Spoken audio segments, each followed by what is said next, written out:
نواز شریف صاحب فرما رہے تھے کہ نہیں، جب ان وہ لارجسٹ گروپ ہے تو اخلاقی طور پر ہمیں اس کا راستہ نہیں روکنا چاہیے. اور میں آپ حضرات کی علم میں لانا چاہتا ہوں کہ میرے رد عمل کو کنٹرول کرنے کے لیے ایک بڑا موقر وفد میرے پاس پہنچا، مجھے اس بات پر آمادہ کرنے کے لیے کہ آپ سخت موقف چھوڑ دیں، آپ نرم موقف کی طرف چلے جائیں، اعتدال کی طرف چلے جائیں. لیکن جب وہ مجھے مطمئن نہیں کر سکے تو انہوں نے پہلے میرے موقف کی تائید کی، اور جب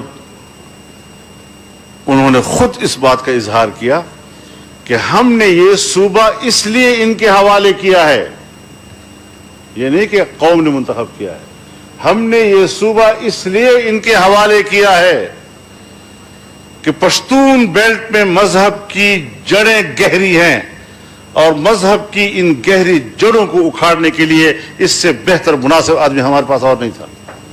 اور ہم نے این جی اوز کے ذریعے سے 15 سال محنت کی ہے ایسی فضا بنانے کے لیے. آپ بتائیں جی ہم کہاں کھڑے ہیں جی؟ پاکستان میں پاکستان کے لوگ مسلمان ہیں، یہاں ایک بڑا مضبوط قسم کا مذہبی فکر کا طبقہ موجود ہے، وہ بھی پاکستانی ہیں، ان کی بھی احساسات ہیں. اگر ہم ان کے کاز کی بات کرتے ہیں تو جلدی سے کہہ دیا جاتا ہے مولوی صاحب پھر مذہبی کارڈ استعمال کر رہا ہے. اگر ایک قوم پرست اپنی قومیت کا کارڈ استعمال کر سکتا ہے تو میں بھی پھر مذہب کا کارڈ استعمال کر سکتا ہوں، یہ میرا حق بنتا ہے. مجھے کوئی شرمندگی نہیں اس کے اوپر، میں پاکستانی ہوں، آئین میں جس کو تحفظ حاصل ہے، اور جب اس کو خطرہ ہوگا تو اگر جمہوریت کو خطرہ ہے اور میں فرنٹ لائن پہ لڑتا ہوں تو پھر اگر اسلام کو خطرہ ہوگا تو فرنٹ لائن پہ لڑیں گے. اس پر کسی کو آر نہ دلایا جائے. تو اس حوالے سے صورتحال یہ ہے، ہم نے آپ کے ساتھ مل کر متفقہ موقف لیا ہے کہ ہمیں شریعت چاہیے لیکن بندوق کے زور سے نہیں. آپ کے ساتھ کھڑے ہیں، آئین کے ساتھ کھڑے ہیں، پارلیمنٹ کے ساتھ کھڑے ہیں. لیکن مجھے بتایا جائے کہ آج جو اس پارلیمنٹ میں قانون سازی ہو رہی ہے یہ بندوق کے زور سے نہیں ہو رہی.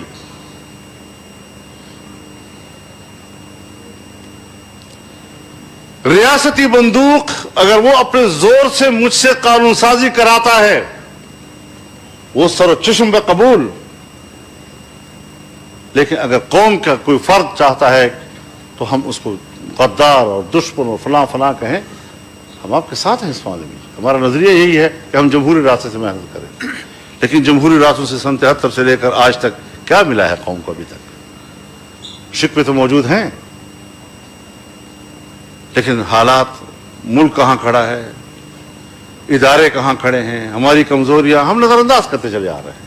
چلو ٹھیک ہے، آگے دیکھتے ہیں، آگے چلتے ہیں.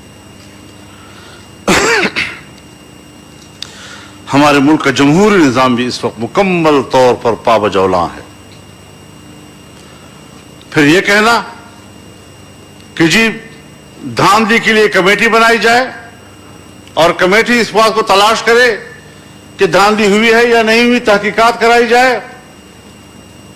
آپ حضرات نے ابتدا میں اس پر آمادگی ظاہر کی ہے، لیکن میں نے اول دن سے کہا ہے کہ ہم اس دھاندلی کے لیے کسی تفتیش و تحقیق کے روادار نہیں ہیں. یہ ایسا ہی ہے جیسے نصف النہار پر سورج کھڑا ہو اور ہمیں کوئی کہے ثابت کرو کہ سورج ہے. یہ اس طرح کی دھاندلی ہے. لہذا اس کے لیے کمیٹیوں میں جانا تفتیش و تحقیق کے لیے، اور وہ پھر بھی نہیں کر رہے.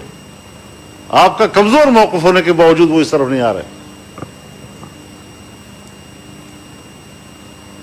یہ ساری چیزیں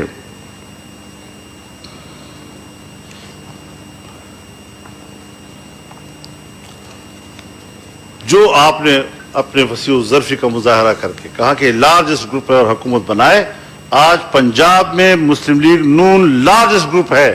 کیا یہ فراخ دلی وہاں سے آپ کے پاس آئی؟ کیا انہوں نے آپ کو وہاں حکومت بنانے کا موقع دیا؟ جس طرح پیپلز پارٹی نے سندھ میں کہ ہم تو وہاں حکومت بنا رہے ہیں تو ہمیں حرف سے مت روکیں. تو مسلم لیگ نے بھی یہی کہا تھا کہ ہمیں حلف مت رو کہ ہم پنجاب میں حکومت بنا رہے ہیں. تو کیا جواب ملا آپ کو وہاں پر؟ یہ باتیں میں صرف اس لیے عرض کر رہا ہوں، شاید جذبات کو ٹھیس بھی پہنچے ان چیزوں سے کہ فضل الرحمان کیا پرانی باتیں دوبارہ کر رہا ہے، لیکن صرف یاد دلانے کے لیے کہ ہم بہت کچھ کھو چکے ہیں. آج اگر ہم نے فیصلے کرنے ہیں تو پھر بھرپور فیصلے کرنے ہیں. اگر آپ نے کوئی ڈھیلے ڈالے فیصلے کیے، روایتی قسم کے فیصلے کیے، ابھی مارچ آ رہا ہے، اگر مارچ میں سینٹ کا الیکشن ہو جاتا ہے تو پارلیمنٹ کا ایک حصہ ان جعلی لوگوں کے ہاتھ میں آ جائے گا.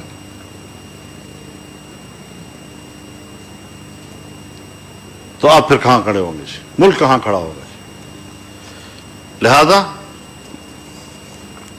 ہم بڑی صراحت کے ساتھ کہنا چاہتے ہیں کہ آج ہی فیصلہ کریں کہ ہم اسمبلیوں سے مستعفی ہوں گے.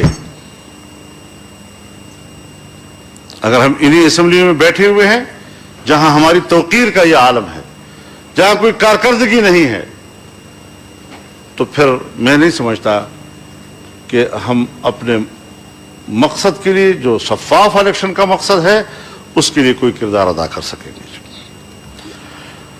اگر ہم نے سول سپرمیسی کے لیے کوئی ٹھوس اقدامات کرنے ہیں تو پھر آپ آئے عوام کے صفوں میں جانے کے لیے، تاجر برادری کے پاس جائیں، وکلاء کے پاس جائیں، اساتذہ کے پاس جائیں، ڈاکٹرز کے پاس جائیں، مزدور کے پاس جائیں، کسان کے پاس جائیں، صنعت کار کے پاس جائیں، اور ان کو کہیں آئیں ہم اکٹھے بیٹھتے ہیں اور اکٹھے لڑیں گے. ان کو انوالو کرنا ہے پھر ہم نے، اور بڑی قوت کے ساتھ ہمیں ان کو اپنے صفوں میں لانا ہوگا.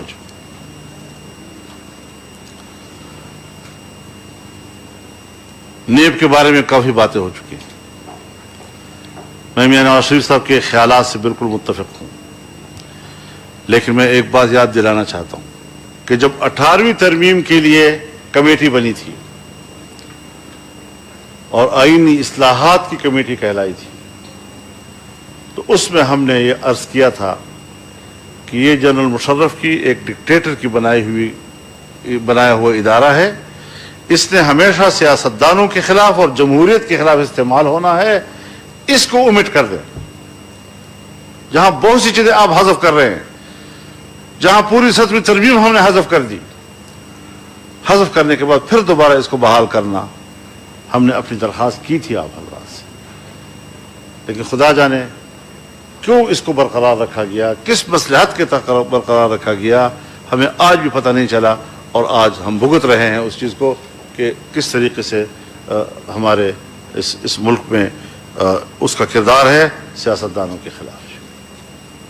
یک طرفہ